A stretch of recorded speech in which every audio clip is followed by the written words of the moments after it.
எதனாலே மீட்டுக் கொண்டீர்?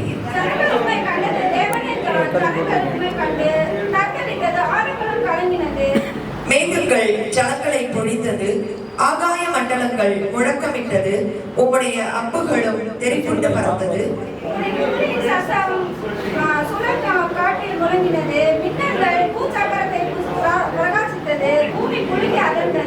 உமது வழி கடலிலும் உமது பாதைகள் திரண்ட தண்ணீர்களிலும் இருந்தது. உமது காலடிகள் தெரியப்படாமற் போயிற்று. மோசே ஆரோன் என்பவர்களின் கையால் உமது ஜனங்களை ஒரு ஆட்டு மந்தையை போல வழி நடத்தினீர். ஆமென்.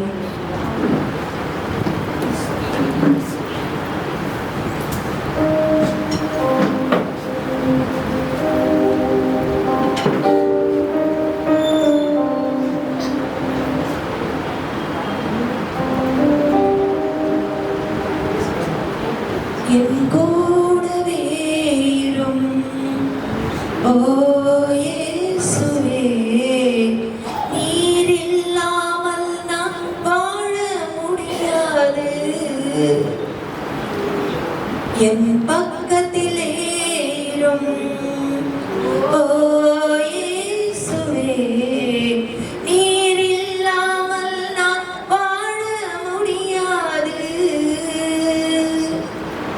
என் கூடவே இரும் ஓ இயேசுவே, நீர் இல்லாமல் நான் வாழ முடியாது. என் பக்கத்திலே இரும் ஓ இயேசுவே, நீர் இல்லாமல் நான் வாழ முடியாது. நீர் இல்லாமல் நான் வாழ முடியாது. நீர் இல்லாமல் நான் வாழ முடியாது.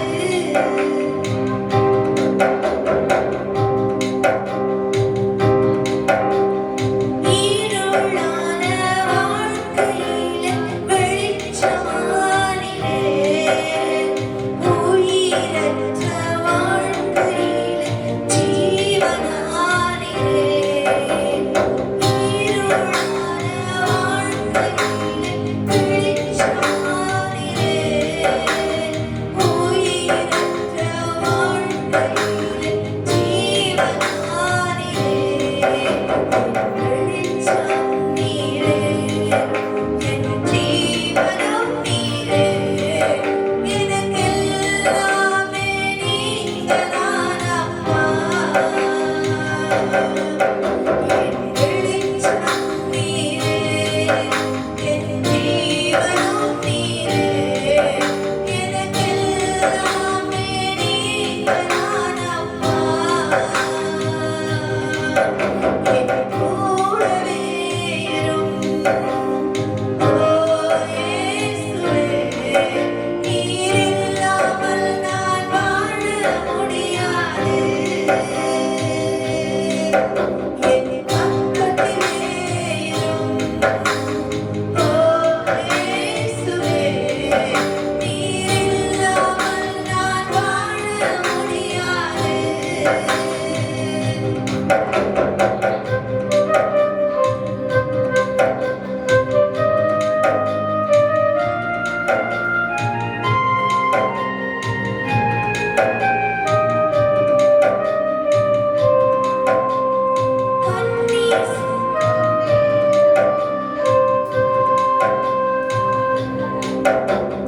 கண்ணீர் சிந்தும் நேரத்தில்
ஜெபிக்கும்படி கேட்டுக்கொள்கிறோம்.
ஆண்டவராகிய கர்த்தருக்கு தீவனுக்கு மகிமை உண்டாகும்படிக்கு வார்த்தைகளை உங்களுக்கு நான் பகிர்ந்துள்ளதற்கு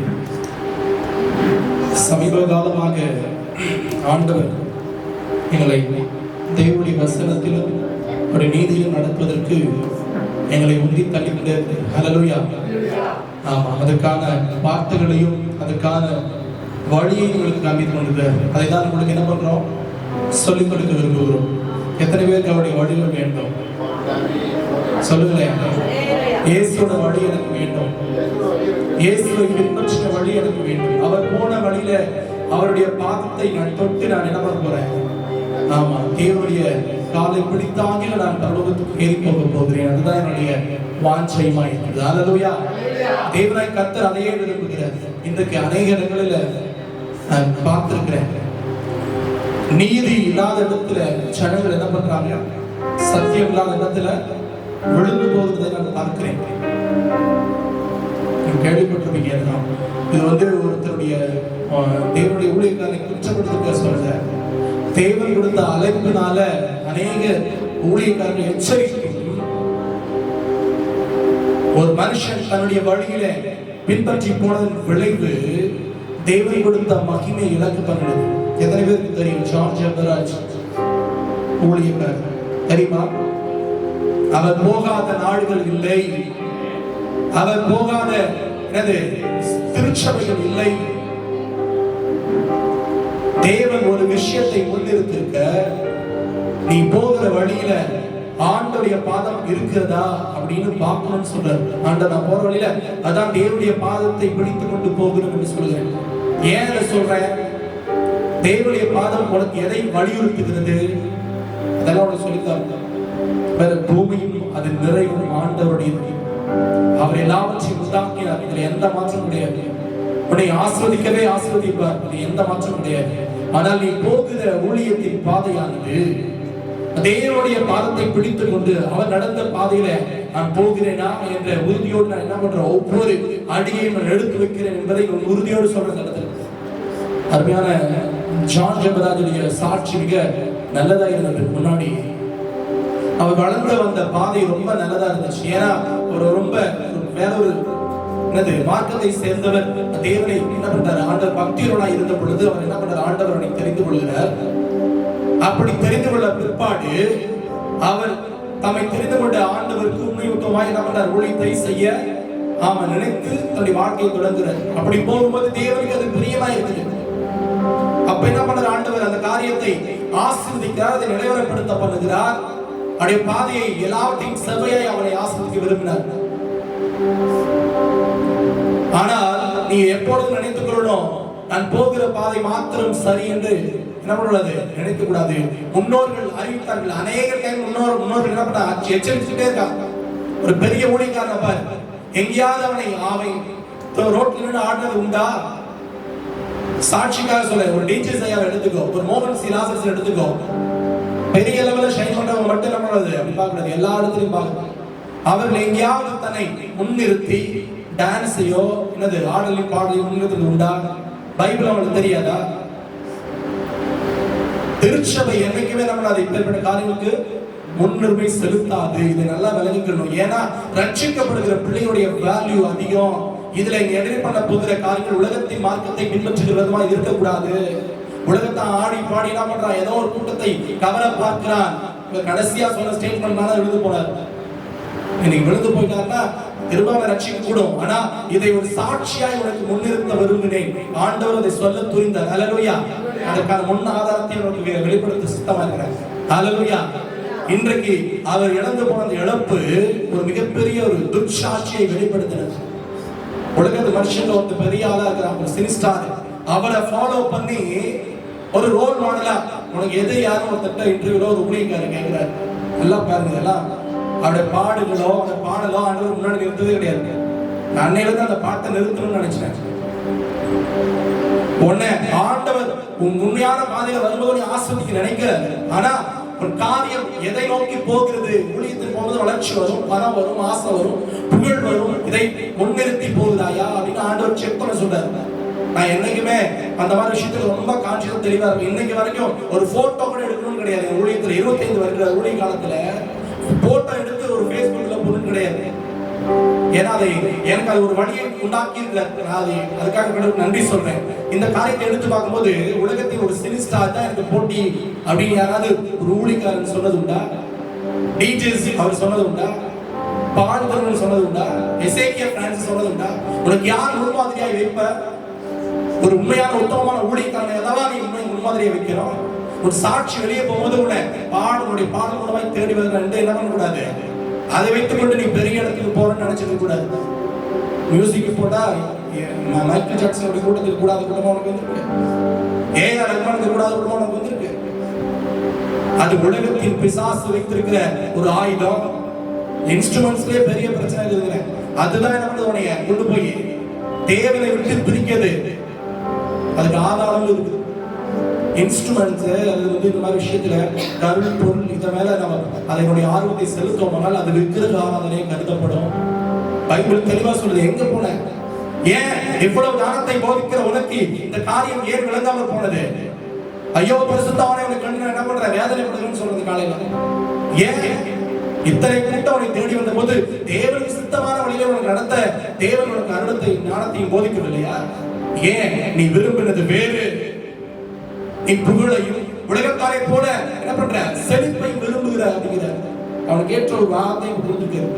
நான் நினைச்சோம் நமக்கு எச்சரிக்காங்க, அவரை குற்றப்படுத்துவது கிடையாது. நல்லா புரிஞ்சுக்கணும். ஒரு மனுஷன் விழுவதும் ஒரு மனுஷன் எழுப்பிப்பதும் ஆண்டவரே. அதுல நீ போய் குற்றம் கண்டுபிடிச்சு அதுல எல்லாம் நான் குறை சொல்ல. இந்த காரியம் நமக்கு எவ்விதமாய் சாட்சியாய் நம்மை மாற்றிக்கொள்ள உதவியா இருக்குது அப்படின்னு எடுத்து சொல்றேன். பாடல் ஒளித்துல பெருசா போலாம், அந்த இடத்துல பெரிய இன்ஸ்ட்ருமெண்ட்ஸ் எல்லாம் போட்டு பண்ணலாம், பெருசா செய்யலாம். இதை செய்தான ஒருத்தன் யோசிச்சு பாரு. பரலோகத்துல இந்த காரியத்தின் பொறுப்புல ஒருத்தர் இருந்தானே, எப்படியாவது அவன் என்ன பண்ணுவான், அந்த இடத்தை அடைவதற்கு தான் என்ன பண்ணுவான், பிசாசு அவனை வஞ்சித்து கொண்டே இருப்பான். எவனாவது ஒருத்தர் ஏதாவது வீக்கா இருக்க மாட்டானா? அவன் எந்த நேரமும் பாடல் உலகத்தின் பாடலை கேட்டுக்கொண்டே இருப்பான். அந்த ஊழியர் சினிமா பாடலை கேட்டுக்கிட்டு தான் பண்ணுவார். வாழ்க்கைய வாழ்ந்து வந்தவர் எப்படியாவது ஆண்டு ரட்சிக்க விரும்பினார். உண்மை பக்தியும் என்ன பண்ண அவனுடைய வாழ்க்கையில் இருந்தபடினால பக்தியுடைய ரட்சிக்க தெரிந்து கொள்கிறார். தெரிந்து கொள்ள அதே பண்ணார் ஆண்டவர் முன்குறிக்கணும். அதுக்கு வாழ்க்கையில் என்ன பண்ணும், தேவனுடைய சித்தத்தின்படி அவருடைய பாதத்தின் அடிச்சுவரை பின்பற்றி போவதற்கு நீ எப்போதும் ஆயத்தமாய் இருக்கணுங்கிற. அல்லேலூயா. இதுல எந்த காரியம் உனக்கு தடையா வந்துடவே கூடாதுங்கிற. ஒரு புகழ்ச்சியோ, ஒரு பொருளாசையோ, ஒரு பணாசையோ, எந்த காரியமும் உன்னை தேவனுடைய அடிச்சுவற்றை பின்பற்றுவதிலிருந்து உன்னை தடைப்படுத்தி வேறொரு பாதை திருப்பிவிடக்கூடாது. இவர் ஒரு முன்மாதிரியா இருக்கிறாங்க. அப்படி போனதுனாலதான் நம்மள விஜய் உலகத்துல சிறந்த நடிகரையாக விஜய் அவர் தான் எனக்கு போட்டிங்க. இது எந்த ஊழியர்களா சொல்லுவாங்களா? பைபிள் எனக்கு என்ன ரோல் மாடலா கொடுத்திருக்குது? எத்தனை பரிசுத்தவான்களை அங்க தியாகம் பண்ணி இந்த பைபிள் கையில வந்திருக்குது. இதுல இருக்கிற பரிசுத்தவான்களை விட அதுக்கப்புறம் இந்த பைபிள் உன் கையில வந்ததுக்கு எத்தனை மறைமுகமான ஊழியக்காரர்கள் தன் வாழ்க்கையை, தன் குடும்பத்தை, தன் தேசத்தை இழந்து இதை கையில் கொண்டு கொடுத்திருக்காங்க. அப்பேற்பட்ட ஊழியக்காரன் ஒருத்தன் எச்சரிக்கும் போது அவனை கொய்யா அப்படிங்கிறதும், மரியாதை குறைவா பேசுவதும், இதெல்லாம் அவனுடைய சாட்சியின் அறிவுக்கு அவனே போட்டுக்கொண்ட. ஆமா, அதே அவனுக்கு ஷாப்பிங் என்னது நைஃபா இருக்குது. அவனே அவன் காலை என்ன பண்ணக்கூடாது, வெட்டி கொண்டதற்கான அடையாளமா இருக்குது. இந்த வார்த்தைகளை விடும் பொழுது ஒரு இடத்துல பேசுகிறவர் இன்னார் என்பதை நீங்க அறிந்து உன் வாழ்க்கையை தேவன் பற்றி திருப்பதுதான் அவங்கள பேசுறாங்க. பெரிய ஊழியர்களே இப்படி பேசாதப்பா, நீ பெரிய இதுல வளர்ந்துட்டு போலாம் சொல்லி எச்சரிக்கை கொடுக்குறாங்க. அதை காதுல கூட வாங்கிக்கல. வேதத்தின் ஆதாரத்தையே வேற விதமா திருப்பி தன்னுடைய ஊழியத்துக்கு தகுந்த என்ன பண்றது, திருப்பி பேசினாங்க. அது எடுத்து பாரு, எல்லாரும் ஸ்டேட்மெண்ட் சொல்லுவாங்க, உண்மையா ஊழியரை தான் சொல்லுவாங்க.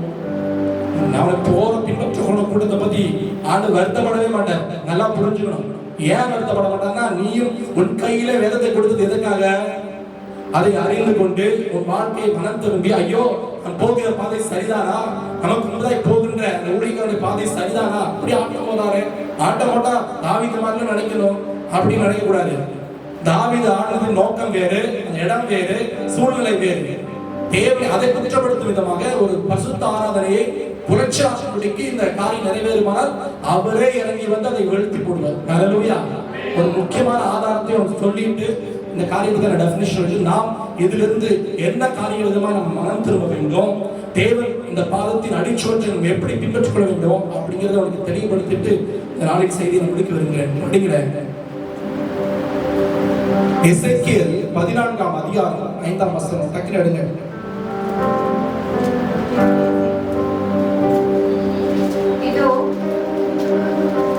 எசேக்கியேல் 14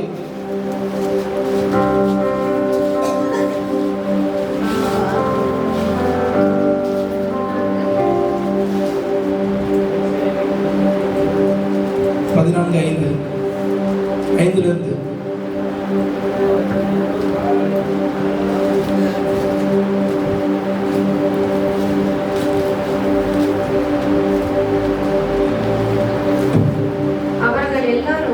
தங்களுடைய அசுத்தமான சிலைகளை பின்பற்றி என்னை விட்டு விலகி போனார்கள் என்று. எசேக்கியேல் 14:5 எல்லாரும் தங்கள் நரகரான 973ஆம் பக்கம் 973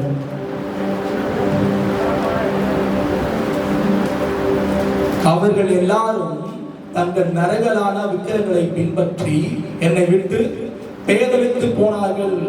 என்னை விட்டு பேதலித்து போனார்கள் அங்க ஒரு வார்த்தை போட்டிருக்கு. எப்படி? நல்லா தெளிவா பைபிள் படிங்க. பைபிள் எடுத்து கையில வச்சுட்டு பாருங்க. அப்ப என்னை விட்டுட்டு போனாங்க அப்படின்னா அதுக்கு முன்னாடி எங்க இருந்தாங்க? என்னை விட்டு போனார்கள் எங்க இருந்தாங்க? அதுக்கு முன்னாடி அவரோடு கூட இருந்தவர்கள் அர்த்தம். பைபிள்ல ஒவ்வொரு வார்த்தைக்கும் உயிர் இருக்கிறது, ஒவ்வொரு வார்த்தையுடைய உறுப்புக்கும் உயிர் இருக்குது அப்படிங்கிறது பைபிள் தெளிவா சொல்லுது. அங்க வி அப்படின்னு போட்டா இந்த முட்டை போறதுல அதுக்கு உறுப்புக்கு உயிர் இருக்குதுங்கிறாரு. வி போடுறதுக்கு முன்னாடி அந்த சுழி போறீல, அந்த சுழிக்கும் உயிர் இருக்குது, அந்த வார்த்தைக்கு உயிர் இருக்குங்கிறாரு. அப்பேற்பட்ட மேன்மையில வார்த்தையை நீ பட்சப்படுத்துவது ஆண்டவருக்கு துக்கமா இருந்தது அப்படின்னால கீழே படிச்சு பாருங்க. அவர்கள் எல்லாரும் தங்கள் நரகலான விக்கிரகங்களை பின்பற்றி என்னை விட்டு பேதலித்து போனார்கள். படிங்க. பேதலித்து போனார்கள் என்று கர்த்தராகிய ஆண்டவர் சொல்லுகிறார். ஆண்டவர் சொல்றார், கீழே படிங்க. ஆகையால் நீ இஸ்ரவேல் வம்சத்தாரை நோக்கி, திரும்புங்கள், உங்கள் நரகலான விக்கிரகங்களை விட்டு திரும்புங்கள், உங்கள் சகல அருவருப்புகளையும் விட்டு உங்கள் முகங்களை திருப்புங்கள் என்று கர்த்தராகிய ஆண்டவர் உரைக்கிறார். கீழே படிங்க. இஸ்ரவேல் வம்சத்தாரிலும் இஸ்ரவேலில் தங்குகிற அந்நியரிலும் என்னை பின்பற்றாமல் பேதலித்து தன் நரகலான விக்கிரகங்களை தன் இருதயத்தின் மேல் நாட்டி தன் அக்கிரமமாகிய இடரலை தன் முகத்துக்கு எதிராக வைத்துக் கொண்டிருக்கிற எவனாகிலும் தீர்க்கதரிசியின் மூலமாக. ஒரே விஷயம் இங்க இந்த இடத்துல கூடின கூட்டம் எப்படிப்பட்ட கூட்டம்னா, சினிமாட்டிக்ல ஆண்டவரை நான் வர்ஷிப் பண்ண போறேன் அப்படின்னு சேர்ந்த கூட்டத்துக்கு தான் ஆண்டவர் என்ன பண்ணாரு, அந்த தீர்க்கதரிசிங்கிற ஒரு ஊழியக்காரன் என்ன பண்றான், ரோல் மாடலா இருக்கிறான்.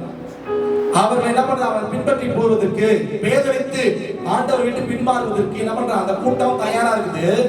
அதனால ஒரு கூட்டம் தான் என்னது, அந்த கூட்டம் அப்படிங்கிற எங்க திருவிழம் பற்றி அவனுக்கு தெளிவுபடுத்துறேன். அங்க ஒரு கூட்டம் இயேசுவை நான் இப்படி ஆடி பாடி மட்டும்தான் நான் ஆராதிப்பேன், நான் இப்படி என்ன பண்ணுவேன், உலகத்தின் வழியில எல்லாமே எனக்கு தான் கொடுத்துருக்காரு அப்படிங்கிறத முன்னிறுத்தி போகிற கூட்டத்துக்கு ஒரு தீர்க்கதரிசி மூலமா என்ன பண்ணுது, அவன் யாருன்னா ஒரு ஊழியக்காரன் வச்சுக்கோ. அந்த ஊழியக்காரன் என்ன பண்ணுது, ஆண்டவரை பின்பற்றி வரும்படிக்கு அவனுக்கு ஒரு ஏவுதல் வருது. அது ஆண்டவருடைய ஏவுதல் கிடையாது. கீழே படிச்சு பாருங்க, படிக்க கீழே. அவனுக்கு கர்த்தராகிய நானே உத்தரவு கொடுத்து, அவனுக்கு ஆண்டவரே உத்தரவு கொடுக்கிறார், நீ இப்படி போவது சரியல்ல அப்படிங்கறத சொல்றாரு. எதனால, நீ உன்னுடைய விக்கிரகத்தை, விக்கிரகம் நிறைய மீறி புதிய ஏற்பாட்டுல போய் எடுத்து படிச்சு பார்த்துக்கோ. இயேசுவை முன்னிறுத்தாமல் நான் இந்த கேமராவை முன்னிறுத்தணும்னு வச்சுக்கோ, அது எனக்கு விக்கிரக ஆராதனையை கருதப்படும். இந்த கேமரா தான் எனக்கு ரொம்ப பெருசு, நான் நம்புறேன் என்னோடது. நான் எனக்கு என்ன பண்றாங்க, விக்கிரக ஆராதனையை நான் பார்க்கிறேன் என்று வேதம் தெளிவா சொல்லுது.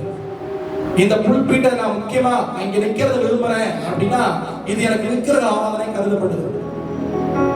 இங்க இருக்கிற இன்ஸ்ட்ருமெண்ட்ஸ் ஒவ்வொன்றையும் நான் இப்படி இங்க இருந்தாதான் நான் ஆண்டவரை ஆராதிப்பேன், நான் இங்க இருந்தாதான் நான் என்ன பண்ணுவேன், ஆண்டவரை ஆராதனை செலுத்துவேன் அப்படின்னு உனக்கு ஒரு முக்கியத்துவம் படுத்துனீங்கன்னா அதுதான் என்ன பண்ண, உனக்கு விக்கிரக ஆராதனையா இருக்குது. இதை செஞ்சாதான் செய்வேன். நான் இங்க உட்கார்ந்தாதான் நான் பிரசங்கிப்பேன், நான் இங்க உட்கார்ந்தாதான் ஆண்டவரை ஆராதிப்பேன் அப்படின்னு உனக்கு என்ன இருந்துச்சுன்னா அதுதான் விக்கிரக ஆராதனைக்கான அடையாளம். பழைய ஏற்பாட்டு நாட்கள்ல ஆண்டுடைய பிள்ளைகள் தடுமாறி போனதுக்கான வேற ஒரு விக்கிரக ஆராதனை இருந்துச்சு. ஆனா ஆண்டவரை மாற்றி இன்றைக்கு ஒரு புதிய டாக்டர் எழுதுறாரு. எது உனக்கு விக்கிரக ஆராதனை, ஒரு கிறிஸ்தவனுக்கு விக்கிரக ஆராதனை சொல்றாரு. உலகத்தாருக்கு ஒரு விக்கிரகம் இருக்குது, அது வேற. ஒரு கிறிஸ்தவனுக்கு, ஒரு இஸ்ரவேலனுக்கு எது விக்கிரக ஆராதனை, எந்த பொருளையும் மேன்மைப்படுத்தாத, அல்லேலூயா, எந்த ஒரு டேலண்டையும் மேன்மைப்படுத்தாத. இது என்னோட டேலண்ட் நினைச்சினா அப்படியே அடியோடு வேறு வானத்துக்கு வேற மாதிரி விடுவாரு, வெட்டி விட்டுவார். ஆண்டவர் சொல்றது ஒன்னே ஒன்று, விக்கிரக ஆராதனை உனக்குள்ள இருக்குது மகனே. அதை சேர்ந்த கூட்டத்துக்கு ஒருத்தன் தலைவனா இருக்கிறான், அதை அவன் ஆடி பாடுவது அந்த கூட்டத்துக்கு என்ன பண்ணுது ரொம்ப, ஏன்னா அழைத்து போகிறவன் திரளா இருக்கும் பொழுது அந்த கூட்டம் என்ன பண்ணும், அங்கதான் போவோம். இப்படி ஆண்டவர் என்ன பண்ண ஆராதிக்கிறான். அப்படி போனதன் விளைவு, இன்னொரு எக்ஸாம்பிள் சொல்றேன். ஒரு பெரிய பரிசுத்தவானுடைய குழந்தை, பேர குழந்தை எனக்கு என்ன பண்ணுது, உலகத்தின் வழியில போகுது, பெரிய ஸ்தாபனத்தை நிறைவேற்காங்க. ஆண்டவர் சித்தத்தின்படி, தேவன் சித்தத்தின்படி போனாலுமே அங்க என்ன பண்ணுது, தடுமாறும் பொழுது ஆண்டவர் அதை என்ன பண்றாரு, நிராகரிக்கிறார். வேணாம், இது வேணாம் அப்படிங்கிறாரு. அல்லேலூயா. கீழே படிச்சு பாருங்க. அந்த மனுஷனுக்கு கர்த்தரே அவனுக்கு கர்த்தராகிய நானே உத்தரவு கொடுத்து அந்த மனுஷனுக்கு விரோதமாக என் முகத்தை திருப்பி அவனை அடையாளமாகவும் பழமொழியாகவும் வைத்து. ஒரே விஷயம் தீர்மானிக்கணும். ஒருவனை ஆண்டவர் தள்ளினார்னா அவனை என்ன பண்ணும், ஐயோ அவனை தள்ளிட்டா நீ குற்றப்படுத்த கூடாது. என்னை பண்ணணும், ஐயோ அந்த காரியத்திலிருந்து நான் என்ன செய்ய விரும்புகிறார் ஆண்டவர், என்னத்தை எனக்கு மனதை மாற்ற விரும்புகிறார், என்ன பண்ணணும், கற்றுக்கொள்ளவே அவர் அந்த காரியத்தை நிறைவேற்றுகிறார். ஏன் ஏதோட்டத்துல நன்மை தீமைகளை அறிந்த கனி வந்துச்சு, அது ஒரு அவர் வைத்திருக்கிற ரூல். அந்த ரூலை மீறுவதற்கு உனக்கும் எனக்கும் என்ன அதிகாரம் இருக்குது, ஒன்றே ஒன்று நீ செய்யுங்க, அதை கற்றபடி கேட்டு அதை ஃபாலோ பண்ணணும் அப்படிங்கிறது. இங்க சபையிலிருந்து அநேகருக்கு சில விஷயங்கள் சொல்லி தருகிறோம். இதன்படி நட என்று சொல்லி தரும் பொழுது உன் காரியம் உனக்கேற்றபடி அந்த வசனத்தை மாற்றிக்கொண்டு உனக்கேற்றபடி உன் சூழ்நிலைக்கு ஏற்றபடி உன் வாழ்க்கையின் தரத்துக்கு ஏற்றபடி தேவனுக்கு ஏற்றபடி மாறாமல் என்ன பண்ற, உன்னுடைய சுயநலத்துக்காக உனக்கேற்றபடி செய்ய விரும்புகிற பத்தியா, அதுவே விக்கிரக ஆராதனைங்கிறது. அல்லேலூயா. அப்படிப்பட்ட கூட்டத்தையும் அந்த தீர்க்கதரிசி மூலமாய் வருகிற ஒரு ஊழியக்காரனையும் அவரே என்ன செய்யறாரு கீழே பாருங்க. அவனை அடையாளமாய் வைக்கிறார். எதுக்கு அடையாளமா? ஆண்டவர் ரட்சிப்புக்கு அடையாளமா. எதுக்கு? இப்படிப்பட்ட கூட்டத்தை அவன் தெரிந்து கொண்டு போனபடினால அவன் தன்னுடைய ராஜ்யத்தை விட்டு என்ன பண்றான்? அவனை விட்டு ஆண்டவர் விட்டு பின்வாங்கி பெண்ணிட்டு விட்டு வேதனைத்து பின்வாங்குகிற சூழ்நிலை வந்தது. ஹல்லேலூயா. இந்த சாட்சியின் அவமானத்தை யார் சுமந்தா? அவன் தான் சுமந்தான். எதனால? நீ தப்பான வழியில போயிட்ட மகனே, இயேசுவின் பாதத்தின் சுவடை பற்றி கொண்டு போவாய் என்றால் உனக்கு ஒரு வசனத்தை நான் காண்பிக்க விரும்புகிறேன். காலையில் இயேசுவின் பாதத்தின் சுவடு எப்படிப்பட்டதா இருந்தது, அதை பின்பற்றினவர்களுக்கு எப்பேற்பட்ட நீதி ஏற்பட்டது அநீதி ஏற்பட்டது காண்பிக்க விரும்புகிறேன். கீழே படிச்சு பாருங்க. அவனை அடையாளமாகவும் பழமொழியாகவும் வைத்து அவனை என் ஜனத்தின் நடுவில் இராதபடிக்கு சங்கரித்து போடுவேன். அப்பொழுது ஒரே நிமிஷம். இப்போ ஆண்டவர் ஜனத்தில் இருந்து என்ன பண்றாரு? இராதபடிக்கு நிராகரித்து போடுகிறார். கவனிங்கள, நீ உடனே ஒரு வேத விளையாட்டு எடுத்து எசேக்கியேல் யாருக்கு எழுதப்பட்டது? ரொம்ப படிச்சவங்க என்ன பண்றது? ஜான்ஜான் ரொம்ப நல்லா படிச்சிருக்காரு, நல்லா புரிஞ்சுக்கு பைபிள் படிச்சிருக்காரு. இப்ப என்ன சொல்றது?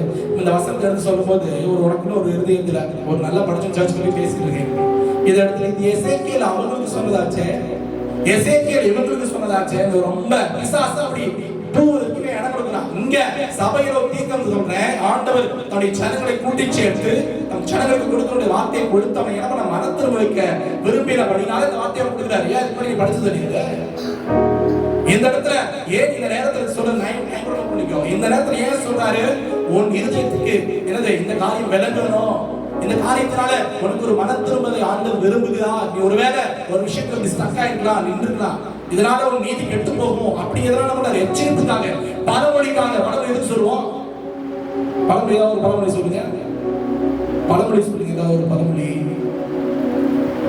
நல்லா படிச்சிருக்கீங்க, படிச்சது இல்லையா? ஒரு பழமொழி சொல்லு.